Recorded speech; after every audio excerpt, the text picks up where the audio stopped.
Hello friends, இன்னைக்கு நம்ம leaf boat பார்க்க போறோம். பாருங்க, ஏற்கனவே லீஃப் நான் பின்னாடி வெட்டி வச்சிட்டேன். ஃபர்ஸ்ட் தண்ணி எடுத்து ஊத்திக்கணும் ஒரு மூடியில. நெக்ஸ்ட் அதுக்கு பின்னாடி இங்கு போடணும்.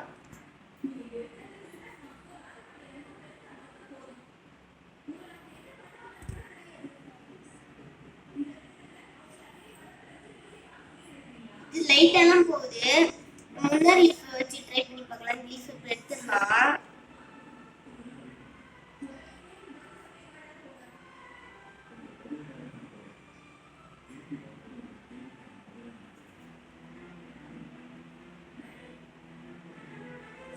இன்னும் வந்து கரெக்டாக கொஞ்சம் போகுது.